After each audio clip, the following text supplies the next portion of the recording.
नमस्कार, बहुत स्वागत है आप सभी का। आप मुझे न्यूज़ 18 के डिजिटल प्लेटफॉर्म पर देख रहे हैं। मैं हूं आपके साथ जया मिश्रा। अमेरिकी राष्ट्रपति डोनाल्ड ट्रंप इस समय बौखला गए हैं। ट्रंप प्रशासन ने भारत समेत कई देशों के सोलर इंपोर्ट पर टैक्स लगा दिया है। अमेरिका ने भारत से होने वाले सौर आयात पर 126% का शुल्क लगा दिया है। ये फैसला इस डिसीजन के बाद लिया गया कि भारत ने अपने मैन्युफैक्चरिंग सेक्टर को अनुचित तरीके से सब्सिडी दी थी।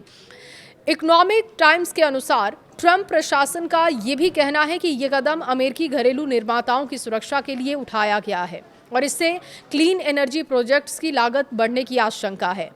अमेरिकी वाणिज्य विभाग ने भारत के साथ ही इंडोनेशिया पर 86% से लेकर 143% और लाओस पर 81% का प्रारंभिक शुल्क लगा दिया है। ये दरें विदेशी सब्सिडी के निर्धारण पर आधारित है। अमेरिका का दावा है कि इन देशों में सोलर मैन्युफैक्चरिंग को अनुचित तरीके से सरकारी सब्सिडी दी गई है, जिससे कि वो अपने उत्पादों को अमेरिकी बाजार में घरेलू निर्माताओं की तुलना में काफी कम कीमत पर बेच रहे हैं। ट्रंप प्रशासन का कहना है कि सोलर आयात पर शुल्क बढ़ने का उद्देश्य घरेलू निर्माताओं को सीधे तौर पर लाभ पहुंचाना है।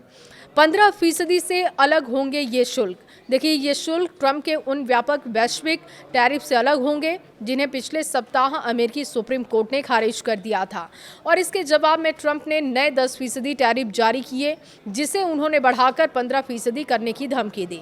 साथ ही ये शुल्क विशिष्ट जांच alliance for American solar manufacturing and trade की याचिका पर आधारित है। राष्ट्रपति ने इसी महीने की शुरुआत में भारत के साथ एक द्विपक्षीय व्यापार समझौता भी किया था, जिसका उद्देश्य दोनों देशों के बीच आर्थिक तनाव को कम करना था।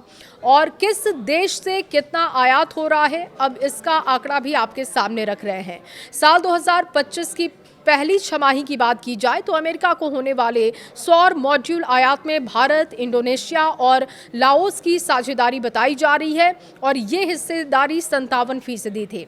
कुछ डेवलपर्स ने उन 4 दक्षिण पूर्वी एशियाई देशों पर भारी शुल्क लगने के बाद इन देशों से पैनल मंगवाना शुरू कर दिया था, जो कभी आयात का मुख्य हिस्सा हुआ करते थे।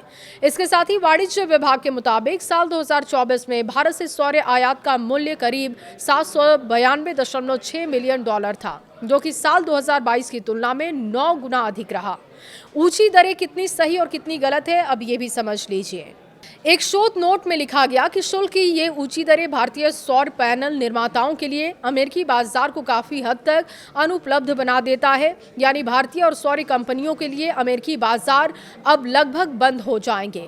वहीं अलायंस के वकील ट्रिम ब्राइटविल के अनुसार ये कदम निष्पक्ष प्रतिस्पर्धा बहाल करने के लिए बहुत जरूरी है, ताकि अमेरिका में अरबों डॉलर का निवेश और नौकरियां सुरक्षित रहें।